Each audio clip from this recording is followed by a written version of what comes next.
A woman ran through the night, her heart pounding, her breath ragged. The child in her arms whimpered softly, his tiny fingers curling around her cloak. Behind her, the vicious reptile Dalki moved like shadows, relentless, merciless. They had already killed her husband. Now they wanted her son. This child is no ordinary infant, their master had warned them. He is a demon, a monster, a vampire. If he lives, he will bring ruin upon us all. Lightning cracked through the sky as she reached an abandoned village. Her legs trembled, her body weak from loss of blood, but she could not stop.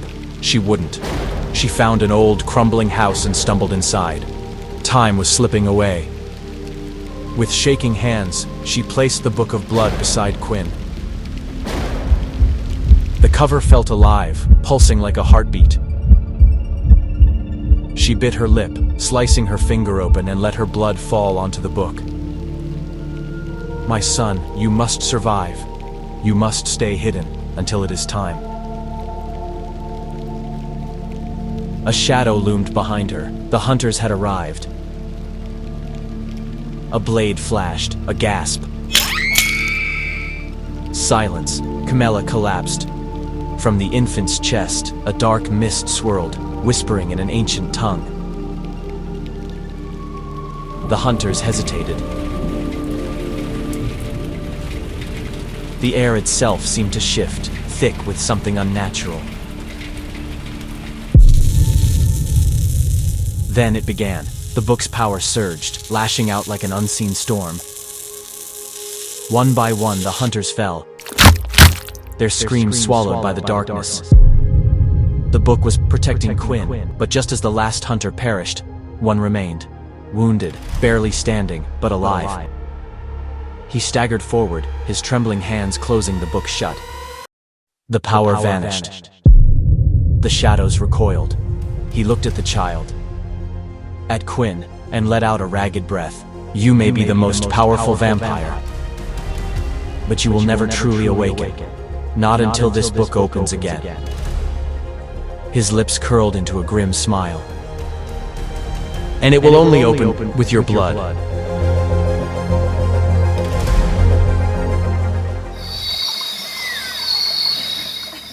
A lone woman, Mary, a wandering traveler, walks along the forest path when she hears the faint cry of a baby. She follows the sound, stepping over the ruins, her eyes widening as she sees Quinn, alone. Her heart clenches with pity. She kneels beside him and gently picks him up. He stops crying instantly. His small hands clutch at her cloak. She looks around, dead bodies, scorched earth, destruction, and beside him a book. She hesitates. Something about it feels wrong, but she cannot leave it there. Mary sighs and lifts the book. To her, it is nothing more than a mother's last possession. You poor child. I'll take care of you. Mary's home. Night, a small, warm cabin. Mary places Quinn in a crib, watching over him. But then, his breathing stops. She leans closer, panicked.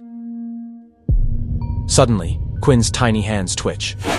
His nails sharpen. His eyes snap open. Mary stumbles back. His infant form shifts, almost like something inside him is fighting to break free. Then it's gone. His claws retract. His eyes return to soft brown. He coos softly. Mary stands frozen, breathless.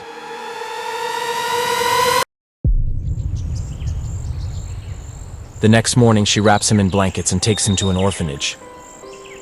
Her hands shake as she knocks on the doors. Orphanage. Night, a towering old church, filled with the whispers of lost souls. The head priest lifts Quinn into his arms and instantly senses something unnatural.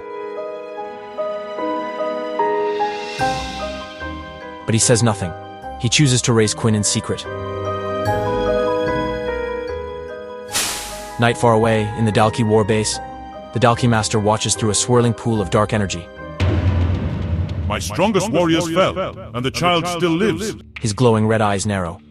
I should have burned the village myself. He clenches his fists. His rage boils.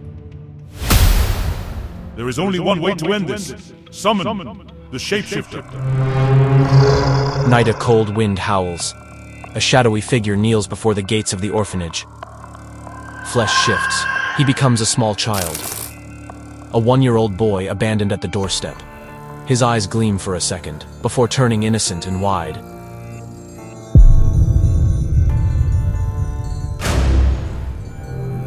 The priest finds the child at the door and, with a sigh, carries him inside. Another abandoned soul. The shapeshifter child sits beside Quinn's crib, watching, waiting, midnight. The shapeshifter slowly turns his head. His eyes burn pitch black, his lips curl into a monstrous grin.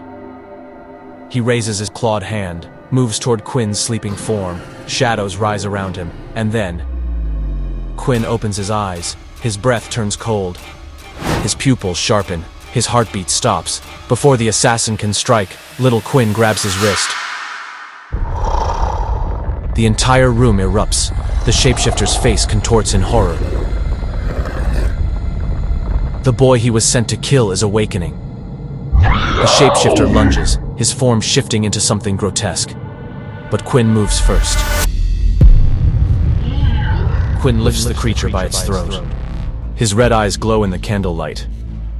Shapeshifter, no, this isn't possible. Crack. Quinn snaps his neck. The shapeshifter collapses, lifeless.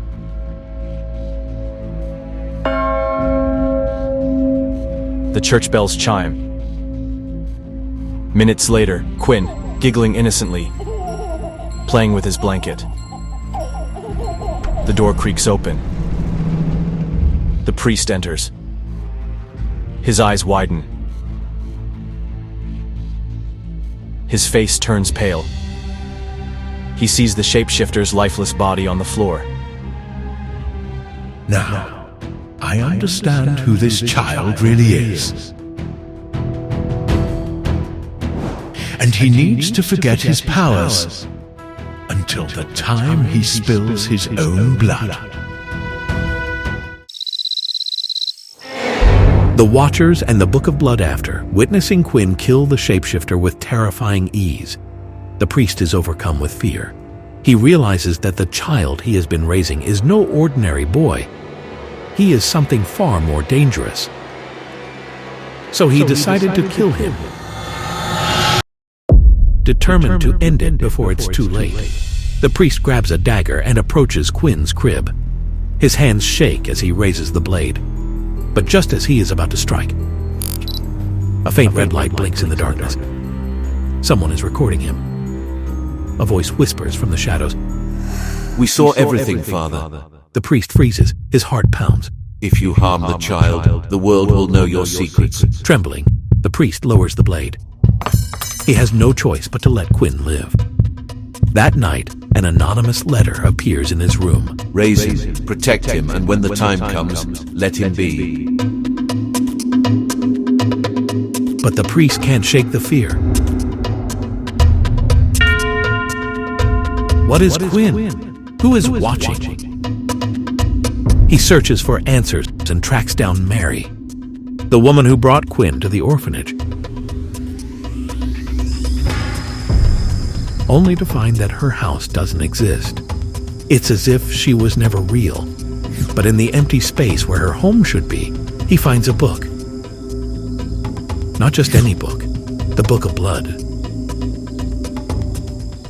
Its cover pulses like a heartbeat. Shaking, the priest flips it open. At first, the pages seem blank, until an image begins to form. He sees Mari standing at the orphanage door, leaving the child outside.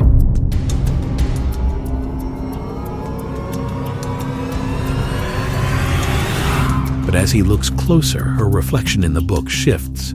Her eyes darken. Her mouth twists into a silent scream. Her face distorts into something unnatural, something inhuman. The screen distorts, and a whisper fills the room. You were never in control, Father. You were only ever a witness. The priest's breath catches in his throat. He slowly turns and sees Quinn standing in the doorway. The candlelight flickers. The child smiles.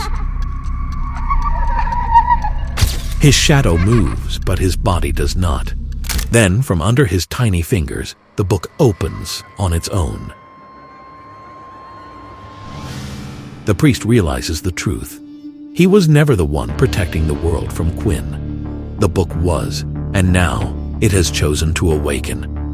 On the final page, written in fresh, bleeding ink, raise him. He will protect the world.